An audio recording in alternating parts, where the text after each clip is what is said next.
दोस्तों मुझे नहीं पता इस पर्सन के लिए मैं 2 शब्द कहूँ तो वो भी काफ़ी है या नहीं है। एक्चुअली आज हमने जिस पर्सन को खोया है उसको किसी इंट्रोडक्शन की ज़रूरत नहीं है, वो अपने आप में ही खुद एक इंट्रोडक्शन है। हम बात करेंगे आज डॉक्टर मनमोहन सिंह की। आज मैं इस वीडियो में के माध्यम से डॉक्टर मनमोहन सिंह के जीवनी को यानी कि बायोग्राफी को शॉर्ट में इस वीडियो में मैं पूरा करूँगा। आई होप कि ये वीडियो आपको अच्छा लगेगा। तो चलिए शुरुआत करते हैं डॉक्टर मनमोहन सिंह के जीवनी के बारे में।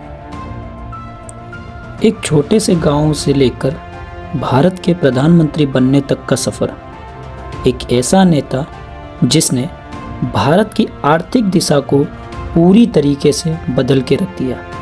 ये हैं डॉक्टर मनमोहन सिंह। चलिए इनके कुछ प्रेरणादायक कहानी के बारे में जानते हैं और जानते हैं किस तरीके से उनके ज़िंदगी के कुछ अनछुए पहलुओं के बारे में भी देखते हैं। डॉक्टर मनमोहन सिंह का जन्म 26 सितंबर 1932 को पंजाब के गह गांव, जो कि अब की पाकिस्तान में है, हुआ था। विभाजन के बाद उनका परिवार भारत के अमृतसर की तरफ आ गया। उस दौरान इतनी ज़्यादा रिसोर्सेस ना होने के बावजूद भी उन्होंने अपनी शिक्षा को सबसे सर्वोपरि रखा और उसमें कहीं ना कहीं स्कॉलर्स भी हासिल की। बात करें 1952 में उन्होंने पंजाब यूनिवर्सिटी से अर्थशास्त्र में ग्रेजुएशन किया एंड 1954 यानी कि 1954 में मास्टर की डिग्री भी उन्होंने पंजाब यूनिवर्सिटी से ही पूरा किया। उनकी प्रतिभा ने उन्हें रॉड्स स्कॉलरशिप दिलाई, जिससे उन्होंने ऑक्सफोर्ड यूनिवर्सिटी से डी.फिल यानी कि डिप्लोमा ऑफ फिलोसफी की डिग्री प्राप्त की। कैम्ब्रिज यूनिवर्सिटी में भी उन्होंने अपनी आर्थिक समझ को काफ़ी बढ़िया तरीके से निखारा। अब बात करते हैं उनके एकेडमिक और प्रोफेशनल कैरियर के बारे में। डॉक्टर मनमोहन सिंह ने अपनी पढ़ाई पूरी करने के बाद उन्होंने पंजाब यूनिवर्सिटी और दिल्ली स्कूल ऑफ इकोनॉमिक्स में काफ़ी टाइम तक पढ़ाया। इसके बाद उन्होंने संयुक्त राष्ट्र जैसे अंतर्राष्ट्रीय संगठनों के साथ काम किया। 1972 यानी कि 1972 में उन्होंने भारत सरकार में मेन इकोनॉमिक एडवाइज़र के रूप में जो है उनको नियुक्त किया गया। बाद में उन्होंने भारतीय रिजर्व बैंक के गवर्नर और deputy chairman of planning commission के रूप में भी काम किया। अब बात करते हैं उनके आर्किटेक्चर ऑफ इकोनॉमिक रिफॉर्म्स के बारे में। भारत 1991 में बहुत ही ज़्यादा इकोनॉमिक क्राइसिस को फेस कर रहा था, जहाँ पे अगर बात करूँ फॉरेन रिजर्व की, वो पूरी तरीके से ख़त्म होते हुए जा रहे थे और लगातार ही ख़त्म होते जा रहे थे। तब प्राइम मिनिस्टर पी.वी. नरसिम्हा राव ने डॉक्टर मनमोहन सिंह को उनके फाइनेंस मिनिस्टर के रूप में नियुक्त किया। A decision that would change India for ever, मतलब एक ऐसा निर्णय जो इंडिया को पूरी तरीके से बदलने वाला था। डॉक्टर मनमोहन सिंह के कुछ इकोनॉमिक्स रिफॉर्म्स के बारे में जानते हैं जो उन्होंने उस टाइम पीरियड में उठाए थे। सबसे पहला है लाइसेंस राज को ख़त्म किया। दूसरा, विदेशी निवेश को बढ़ावा दिया और व्यापार में सुधार भी लागू किए।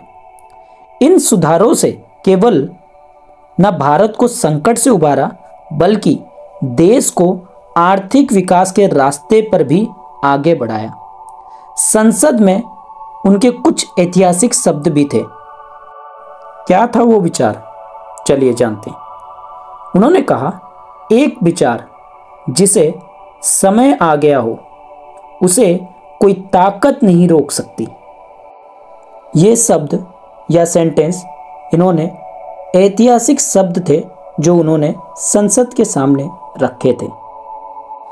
अब जानते हैं मनमोहन सिंह के पॉलिटिकल कैरियर और प्राइम मिनिस्टरशिप के बारे में। डॉक्टर मनमोहन सिंह ने सबसे पहली बार 1991 में मेंबर ऑफ राज्यसभा चुने गए और इसी के साथ उन्होंने अपनी पॉलिटिकल करियर की भी शुरुआत कर दी। मनमोहन सिंह को उनके इंटीग्रिटी के वजह से 2004 में भारत का प्रधानमंत्री बनाया गया और इसके साथ साथ वो पहले ऐसे सिख थे जिन्होंने इस पोजीशन को होल्ड किया था। प्रधानमंत्री के रूप में उन्होंने भारत की अर्थव्यवस्था को एक नई ऊंचाइयों पर पहुंचाया। उन्होंने मनरेगा, आरटीआई और आरटीई यानी कि शिक्षा का अधिकार, राइट टू एजुकेशन जैसे हिस्ट्रिकल लॉज को कहीं ना कहीं हमारे देश में लागू किए। हालांकि उनके दूसरे टेन्योर में कुछ करप्शन भी हुए और कुछ पॉलिसीज़ के ऊपर उनको क्रिटिसिज्म भी फेस करना पड़ा। इसके बावजूद उनकी अगर छवि की बात करें, एक दूरदर्शी नेता के रूप में आज भी बनी हुई है। अब बात करते हैं उनके पर्सनल लाइफ और पर्सनालिटी के बारे में। डॉक्टर मनमोहन सिंह का जीवन सिंपल और ऑनेस्टी का कहीं ना कहीं प्रतीक है। उनकी पत्नी गुरशरण और उनकी तीनों बेटियां कहीं ना कहीं उनके जीवन का एक अभिन्न हिस्सा है। शांत स्वभाव और गहरी बुद्धिमत्ता के लिए वे हमेशा ही सम्मानित रहे हैं। अब बात करते हैं उनके अवार्ड्स एंड रिकॉग्निशन के बारे में। 1987 में डॉक्टर मनमोहन सिंह को पद्म विभूषण से सम्मानित किया गया। उनकी आर्थिक नीतियों यानी कि इकोनॉमिक रिफॉर्म्स और उसको नेतृत्व करने के लिए भारत और विश्व स्तर पर उनको काफ़ी ज़्यादा सराहा दिया गया। अब बात करते हैं प्रधानमंत्री पद के बाद का जीवन। 2014 में प्रधानमंत्री के पद छोड़ने के बाद भी डॉक्टर मनमोहन सिंह ने राज्यसभा में अपनी सेवाएं कहीं ना कहीं जारी रखी। आज भी वो अपनी सरलता और दूरदर्शिता के लिए काफ़ी ज़्यादा जाने जाते हैं। आखिर में डॉक्टर मनमोहन सिंह की कहानी हमें यह सिखाती है कि ईमानदारी, ज्ञान और मेहनत से कुछ भी संभव है।